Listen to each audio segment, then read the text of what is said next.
NRL Round 6 action, New Zealand Warriors up against Manly, live from Go Media Stadium, 5 p.m. Saturday New Zealand time. Let's take a look how the boys line up.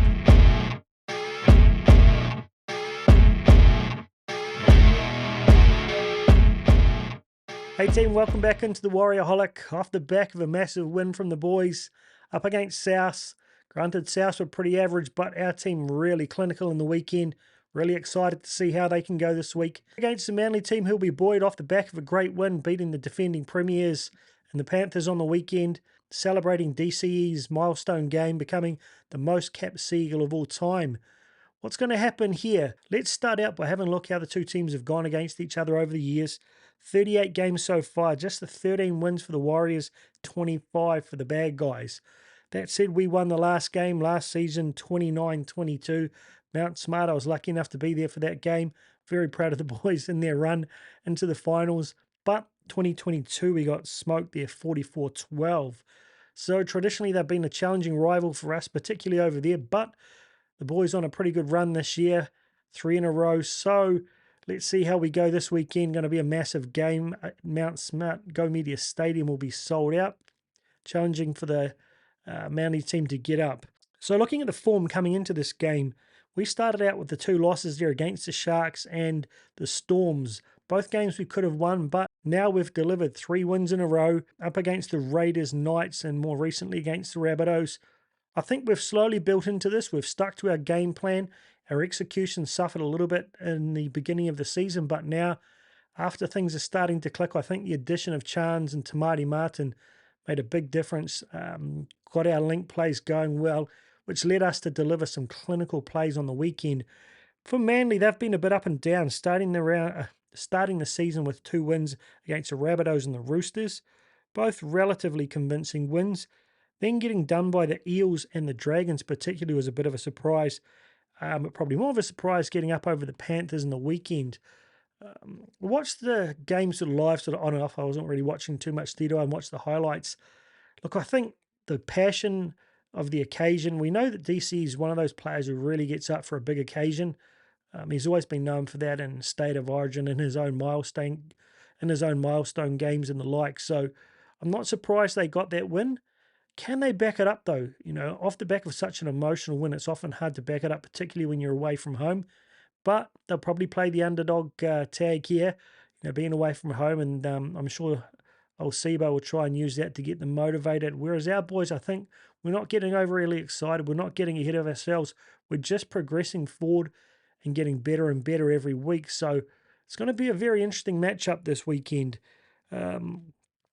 So both teams, as I said, with the 3 wins here, our total for and against is 110 for, 72 against. I believe we lead the comp now in for and against, and best defense, 125 for and 104 against for Manly. So scoring some tries, but letting plenty in. Completion rate 81, not too bad for us. I'd like to see that get up to 85 average and just a 75 from them. Pretty funny to listen to Matty Johns talking on the radio this week, mentioning back in his day, the year they went into the finals and won it, that if you got around 75%, you're a pretty good chance of winning most weeks. So definitely been a big change in that over the years now, where you really need to get up into the 80s if you want to go deep. Defensively, from tackle efficiency, 89.5 for us, getting close to 90%, which is bloody good. As I said, we've got one of the best defenses in the comp. 85.7, not too bad for them. Average for and against 22-14 versus 25-20. We've just let in the 3 tries over the past couple of weeks. Looking at their tries in the weekend, a couple of them are pretty opportunistic. The one Kohler got, plenty of people weren't happy with that.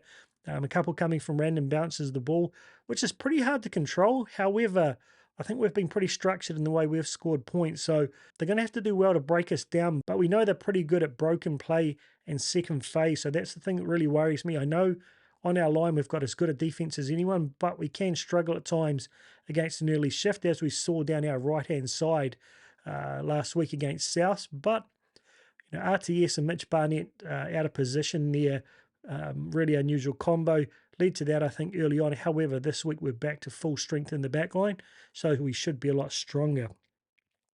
So overall, what are we expecting here before I get into the individual matchups? Like I said, a very emotional win for them last week. Hard to back that up. Whereas us, I just think we're continuing to progress. We've got some good ins. We've got a couple of outs there. Similar to them, Ruben Garrick dropping out is a big out for them. Bringing in young Ben Turbo into the centres, which creates a little bit of instability. So being at home in front of a full Go Media stadium, I'd like our chances. Let's see how the two teams line up, though, to see how we go position for position. First up at fullback, my man Chance, back in for his second game of the season. Outstanding last week. Just showed what a difference he makes with his ball playing skills and support play. Very, very excited to have him back up against Turbo. Going in for a sixth game in a row without injuries this season, so that's a big plus for Manly. I've always said they're a threat while he's there, not so much so when he's out. So it's going to be a real challenge to see who gets up for this, because like in a lot of situations, the fullback is a key indicator onto who's going to get the game, because I feel like Chance gets involved no matter what. Even when we're on the back foot, Chance is a real mood maker for us. Multiple runs per set, taking those real hard yards. Granted, Turbo does do that, but he can drop out of a game when they're on the back foot. So hopefully we can do that. Pinning him down in that corner there with the kicking that SJ's been putting in recently, hitting him early and not giving him much room to run.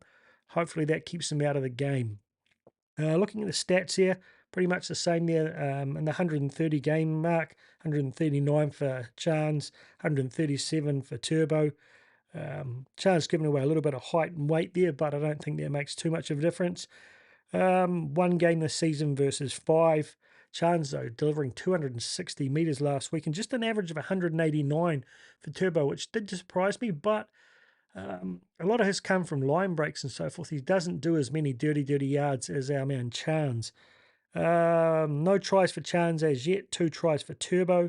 4 tackle breaks in his first game, which would average out to 20 if he was playing every game, which is similar to what Turbo's got there with 21 from his 5 games.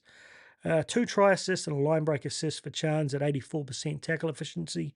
4 try assists, 4 line break assists, and 73% tackle efficiency. I've said it before, don't take too much notice of the tackle efficiency of fullbacks, because they're only making maybe some cases 2 or 3 tackles a game, so one miss makes a huge difference to the percentages. But it's something to note there. Tom isn't the world's greatest defender. That said, neither was Chance on the weekend. How does it play out? Honestly, I think we know what we're going to expect from Chance. He'll deliver the same as he did last week. Turbo, I think, is really reliant on how his team's going. If they're on the front foot, he's going to be a massive handful for us.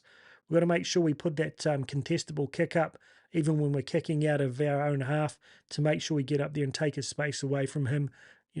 Stop giving him too much room to move, because we saw what Ponga did to us when we gave him a little bit of space with the kick chase. I think you can expect the same from Turbo. Floating up on both sides of the field. They're a real individual attacking weapon, whereas Chance is a guy, I think, who makes the players around him better. So I'm biased. I'm saying my man Chance by an Scott.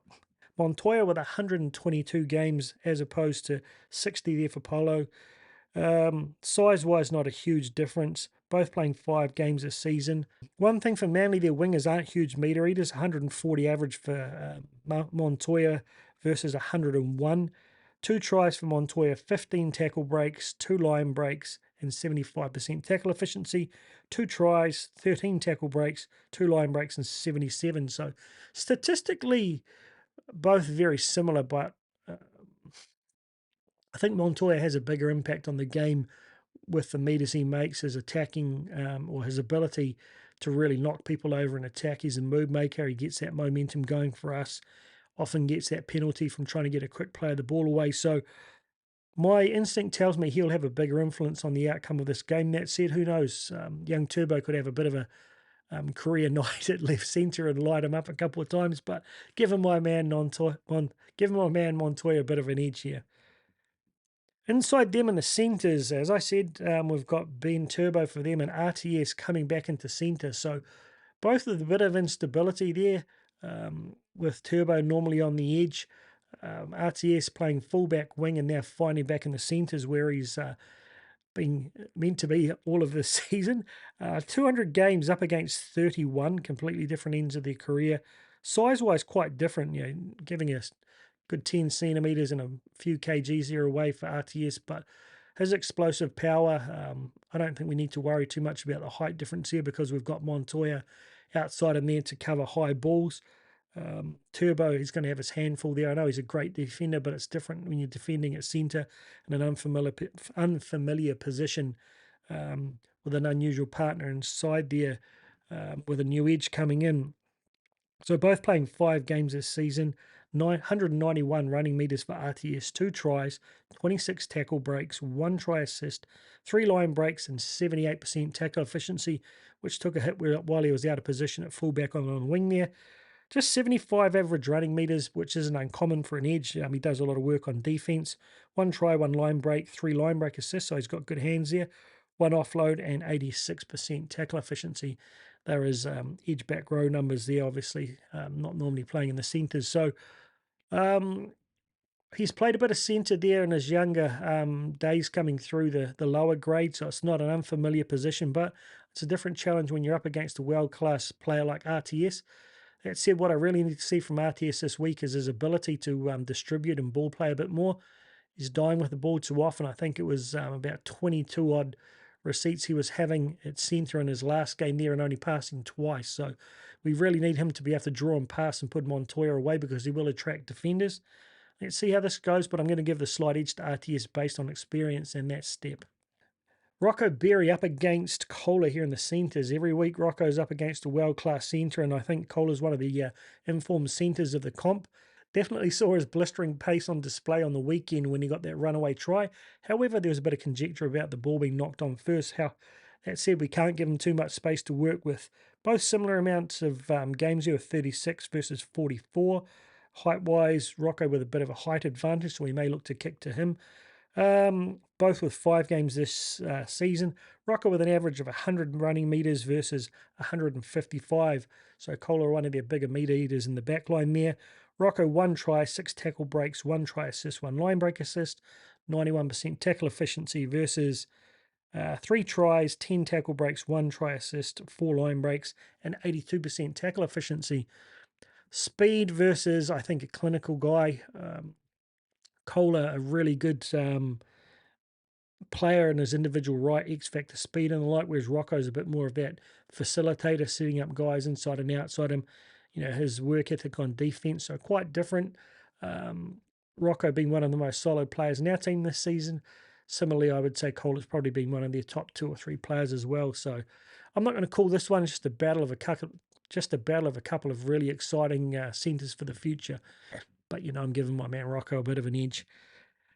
On the wing outside then, we have Dallin Watene-Zelezniak named to come back in off the back of that mild hamstring niggle. They said it wasn't even a strain, up against Tommy Talau.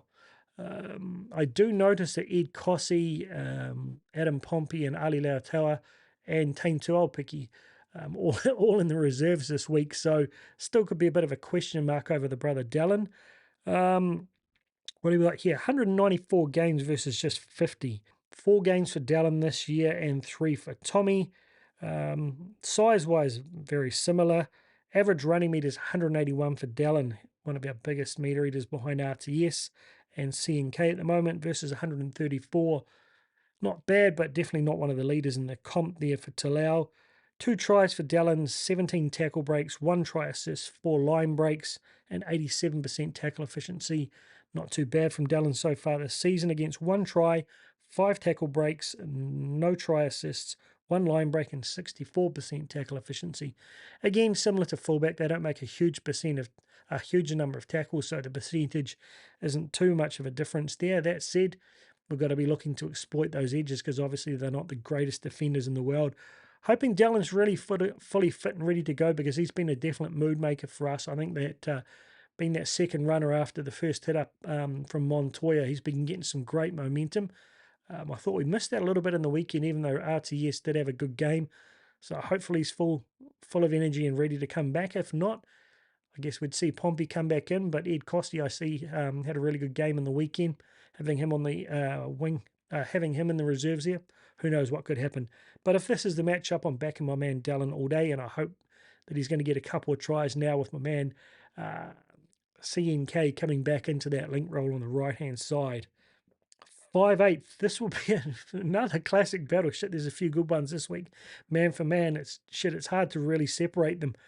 Te Māori Martin up against Luke Brooks. Luke Brooks flourishing here in the 5/8 role with a lot of the organisation being taken away from him under DCE, which I think is great. You know, he's one of those players that I really felt sorry for with the amount of shit he used to get at the Tigers.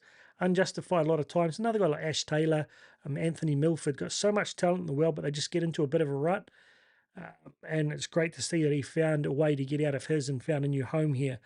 Experience-wise, like Te Māori Martin's been around for almost as long, but obviously that break with his brain bleed there, only the 78 games versus 210 now for Brooks. Geez, that's a long time he's been around. Basically exactly the same size here, height and weight. One game this season for Te Māori versus 5. Te Māori Martin running for 85 metres in the weekend, which was pretty good, but Brooks has definitely got his running boots on this year, average of 94. Definitely looks good when he's running the ball. Average kicking for Te Māori Martin, just a couple of kicks here for 33 metres in the weekend. One try, 2 try assists, no line breaks, and 85% tackle efficiency. But man, he got in there, got his shoulders into a few people. Definitely did a lot of tidying up as well. Versus, what do we got there? 81 average kicking metres for Brooks. So he does a little bit more of the kicking. 1 try, 2 try assists, 5 line break assists.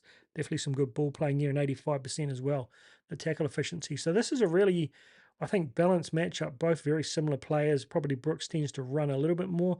Te Māori Martin a little bit more of a setup player. But shit, I'm really looking for Te Māori to step up and have a similar level game to prove it wasn't a big call for me to say that I think right at the moment he has a better all-round game than Luke Metcalf. Obviously, Luke with a lot of upside there, but I think Te Māori Martin's really going to unlock that left-hand side. So I'm going to say 50-50. Really depends which forward pack gets more momentum and gives them better quality ball, I think. So too hard to split them. And the battle of the halfback, shit, this is going to be an absolute classic. Sean Johnson up against DCE, 2 highly experienced players there, 257 games, 310. Man, again, have a massive outcome, have a massive impact on the outcome for both teams. Size-wise, very similar there. Both playing 5 games this season. SJ running for 78 average metres. Great to see him. He was up at 111 on the weekend, so you know when he's running that he's had a good game. Just a 45 for DCE.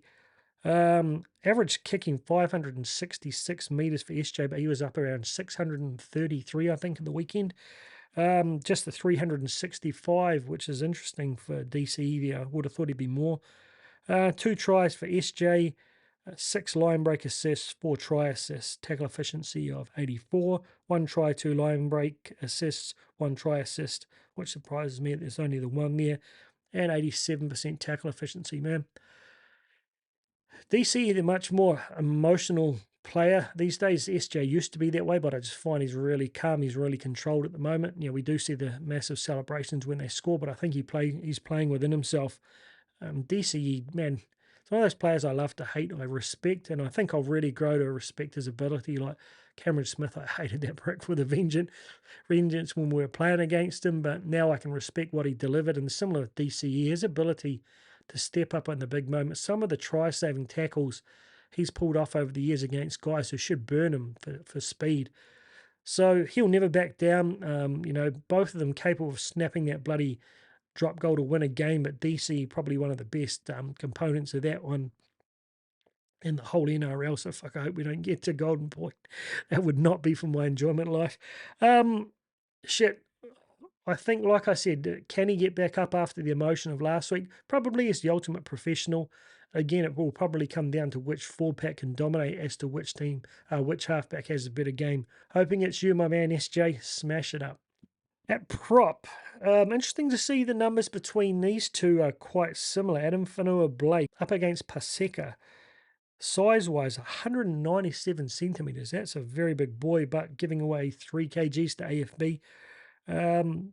164 games versus 100. I wouldn't have thought that Paseka was that far into his career. Both playing 5 games this season. Only 134 metres average for Paseka versus 173 for AFB, but playing a few less minutes, probably more around the 50-minute mark rather than AFB, averaging up around 60. 63 post-contact meters versus 62, very similar. 2 tries for AFB versus none. 14 tackle breaks versus 9. 6 offloads versus 4. 97% tackle efficiency. Couple of games at 100% for AFB, just the one miss last week against 93. So Paseka, I think potentially he can have as bigger impact in the middle as AFB. He's a really solid guy in his game, a really solid player on his day, but he's probably not on the same level of consistency of AFB. I don't think I could have given him under 8, if not under 8.5. He's delivered every week over the past 2 seasons, whereas Paseka has a bit of a up and down game in him. So hopefully one of his down games is off the back of that big win last week. But it will be a really intriguing battle to see these two big bodies smash the shit out of each other. But of course, I'm backing my man AFB to step up and have that 9.5 out of 10 game I've been waiting for. He's been sitting around that 9 all season so far. Great to see Wade Egan back in this week. Alba getting through an 80-minute game last weekend. A lot of people were hoping he would have got pulled off before he got injured, but shit, he stayed out there. Up against Croker, two completely different styles here. Croker, much more of a workhorse style, less crafty, definitely doesn't run as much. So both almost exactly the same number of games here, 112 versus 110. 3 games for Egan this year, 5 games for Croker. 63 average running meters for Egan, just a 15 for Croker. So he's, like I said, he's just a tradesman-like hooker. Solid guy, gets through a lot of defense, but definitely doesn't have as big impact on the game as my man Egan. 2 try assists, 3 line break assists, 1 offload, 98% tackle efficiency. Funny hearing Tony Kemp saying his defence is a liability. I'm not sure he got that from Kempy. He's been outstanding with his D this year.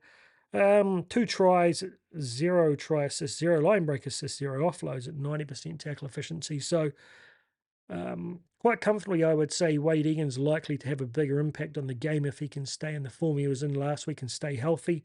Croker serviceable. He'll get replaced by Lawton at some point, the other ex-Warrior, who's not a bad player, but he's more of a 13 slash hooker, kind of in the role of Jazz. He's not going to come on and turn a game at hooker there. We're going to have CHT covering hooker for us with a little bit more explosive energy out of him, but I would say Egan will go close to playing 80 minutes again. If our forwards get going, Egan comfortably gets ahead in this battle. Mitch Barnett up against Josh Alloway. He looks like a Mexican gangster, and with his hair tied back in there at times. But, he's never really been one to stand out to me. I've never really rated him, but he's been playing bloody well recently, and he's done a great job in the middle for them. So, very similar size, very similar times in their career. 148 there, just 2 away from 150 for Mitch Barnett, 142 for Josh. Both 5 games this season, 150 average running meters though for Mitch. Obviously, he's having a bit more of an impact on the meters, but plays bigger minutes, and 109 there for Josh. 58 post-contact versus 51, so very similar again. Not such a big difference, similar to with AFB and Paseka. No tries for Mitch Barnett yet. No tries for Alloway. 4 tackle breaks apiece, 6 offloads for Mitch, none for Josh, and both around the 95% tackle efficiency. Very similar players in a lot of ways. Both do a lot of work. Both get through a lot of tackles. Both probably not recognised as, the top echelon of props in the comp. But for me, I think Mitch Barnett's very close to making a break into the bench of New South Wales with his ability to play prop on an edge and 13.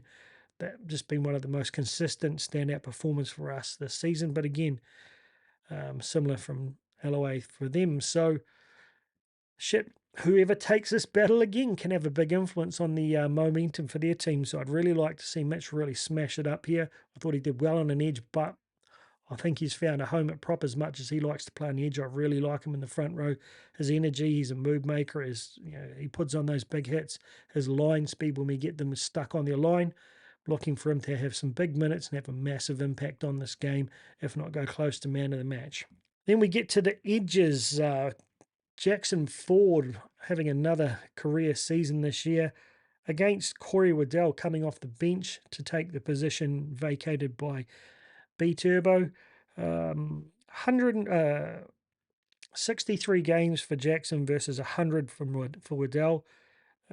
Both with 5 games this season, 120 average meters for Jackson versus 77 for Waddell. 3 tries, 4 line breaks, 1 line break assist.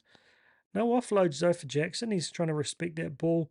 Average of 36 tackles a game at 92% tackle efficiency. 2 tries, 2 line breaks, 1 line break assist, 1 offload.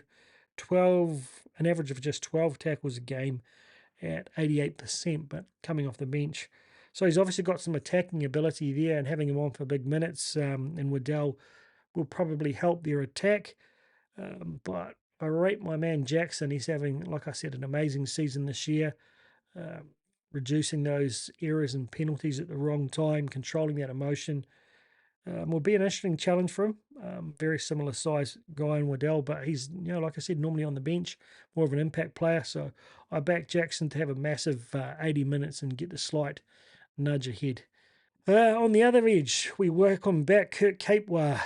Hopefully he's okay from that head knock. Was a bit of a concern there for a while whether we would end up having to bring someone like Zion up into the pack had he not been able to come back into the lineup. Up against Olakautu.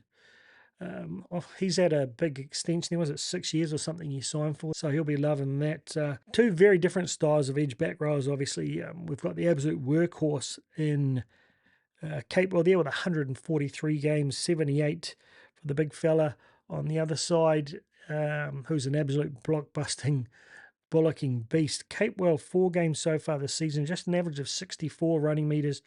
No tries, 1 line break assist, 3 offloads, an average of 38 tackles at 92% versus 154 average running meters. So that's where they get a lot of their running meters. 2 tries, 2 line breaks, 1 line break assist, 8 offloads. Just an average of 25 tackles though at 89%. So you see Capewell's more of that energy guys out there doing all the dirty bits, doing all the dirty plays, scrambling for those tackles, tying up loose balls, chasing kicks, versus a block-busting runner who's an absolute mission to control. So we can expect SJ to see him coming at him all night, but we know the big fella is more than capable of putting a shoulder into some big back rows at the moment. So another couple of players will have a big impact on the outcome. I think if Capewell, after a week off to rest those ribs and the head, can recapture the form he had against the Sharks here and absolutely smash it up, I think he can go close to having a man-of-the-match performance. But if we give Olakautu some space, he could really tear us apart on that edge there. So we've got to make sure we get up in his face all night, run a lot of traffic at him, and hopefully tire him out. Into lock now, we've got Tohu Harris up against Jake Turbo. Again, both in the 200 club now. Tohu up to 225 versus 205 for Turbo. Shit, I would have thought he would have had probably... I would have thought Tohu would have had 50 more games than him, but very similar there. Tohu obviously with a bit of a size advantage, but Turbo just with that bloody energy and ability to hit like a bloody Mack truck.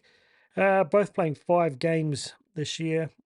Tohu with an average of 159 running meters, 53 post contact versus 106 running meters with 25 average post contact. So I would have thought Turbo would have had a few more meters in him there, but obviously a lot of his work's done in distribution and defense. Man, Tohu getting well over him. Neither with tries, just the 1 offload for Tohu, none for Turbo. Tohu with the 38 average tackles per game at 96% tackle efficiency, and Turbo there with 43 tackles at 95. So both tackling machines. I think Tohu, obviously, he just goes through his work with the tackles, but he doesn't really, whack people or turn momentum with big hits, where we know that would definitely happen from Turbo. Very hard to call it again. I think overall, given the meters that we get out of Tohu and his leadership, I'm going to give him a slight nudge as far as having an impact on the outcome, but we know the energy and the passion that Turbo brings to their lineup. So if we can try and keep him out of the game a bit, I think that'll go a long way to helping us get up over them, but it'll be a very interesting battle. All right, on to the benches here. Chanel Harris Tavita, Tom Ali, Jazz Tavanga, and Jacob Laban maintaining his position. Till we actually see this 17 take the field on Saturday. Shit, I don't know if I'd bet your left nut on it, much less my own. Seems every week Webby's got a little trick up his sleeve there, but I was a bit worried about Jazz coming off last weekend with a bit of a leg injury, but he was saying it was just a bit of a stinger and he's ready to go, looking to have a big game. So from our bench, I think, we've got Chanel there, capable of covering every position on the field almost, other than probably prop. And Tom Ali playing very well, loving that late step, loving his energy. Hopefully he gets a few more minutes this week without Bunty there. Jazz looking to have a massive game. I think he's, in the weekend, his numbers were outstanding other than, a couple of balls, one on the hip, which wasn't ideal, right on the line there, and the other one, bloody Cook punching the ball out, but they're both drops. He acknowledged that. You see that comment he made on Insta on Mitch Barnett posting that photo of the sticky spray, saying that he needed a few shots of that. Jacob Laban coming back in for his second game. Hopefully he'll get a few more minutes this week. I thought he was outstanding on the weekend. Showed he's more than capable of being at this level. A very big, imposing figure on the field there at -94, I think it is. Massive young man. On their bench, you've got Lawton, Bullymore, Sipley, and Brown. So you've got a hooker /13. Like I said, Lawton's solid guy. I was a bit disappointed, honestly, when he left the Warriors. Thought he was a good man, but shit. Journeyman's a bit of a negative way to explain, but he's not a guy who's going to turn a game. I do like Ethan Bullymore. He's not a huge guy, but shit, he can make an impact. Reminds me of old Billy Moore, similar sounding name. Ball of energy, ball of passion coming off the bench there. Definitely a good tackle on him. Toff Sipley, I really like him. He's had some very good games over recent times. He's a guy that I wouldn't be upset if we threw, a reasonable dollar at. Nothing too crazy, maybe around the 300k mark, to try and get him over to fill partially of what we're losing with Adam Fanua-Blake, with a big fella there, ex-Warrior. Some good connections with the boys like Jazz, who he came up with. And Nathan Brown, who had a massive game in the weekend. He's a ball of energy, but he can, similar to Jazz, he can lose his mind a little bit at times and do some silly things. He does get the odd suspension and put in a few silly shots. So we're going to have to try and control his energy. I'd say he's their biggest impact off the bench there. More of a 13 middle player. So all in all, I feel like we've got a little bit more energy in our bench. Definitely got a bit more variety with the ability for Chanel to cover a bunch of positions. So I'm quite confident with who we've got there this week. So I think we get a slight edge. But their bench is nothing to be scoffed at. Very hard-working and will definitely be very strong in the middle in the late half of the game. But we know AFB and Barnett are both capable of playing big minutes, and we've got two props there as well. So up the mighty Jazz. I'm sure he's going to have a big one and hold on to the ball this week. I challenged him to beat that game that he had against the Sharks, where we got the comeback win at Shark Park last year, I think, which was his best game of the season. So hopefully we see that energy coming from him. So to wrap up, what do we expect? Go Media Stadium to be going off. Absolutely packed to the rafters. Shit, I wish I could get up there for this one, but I'll be here shouting at the iPad, having a couple of beers with hopefully my mate Snakeape, who'll be coming to join me this week. I think we can get it done. I think we continue to build. We were much more clinical and precise in what we did in the weekend. Manly will put us under more pressure, but I think we've got those cool, calm heads there in Tamati and CNK at the back who will deliver under pressure. I think RTS is much better suited defensively, at least being back in the centres this week. I'll be more confident in him, particularly with the speed they've got out wide. From Manly, the question is, can they back up that energy and emotion from last week? They've got some big middles that on their day they can really trouble us, but like I said, they can drop out of a game. So if we can get sort of slightly ahead of them, keep the crowd like on their back, I think there's every chance if we can get an early lead like we've done in most of our games, we should be able to close it out. I think we're going to continue our trend of not letting in more than 2 tries. So hopefully they're going to be about something like 10, and we'll hopefully get 4 tries. So hopefully about 20-10 at a minimum 10-point win. But I'd love us to get another 13-point plus win and extend our for and against. What do you guys reckon? Who are you looking for to have a big game? Any areas of concern with the team? Do you reckon we'll get it done? What are your score predictions? Let me know in the comments. Up the mighty Wars. Look forward to seeing you in the post-match after another quality win. Let's go.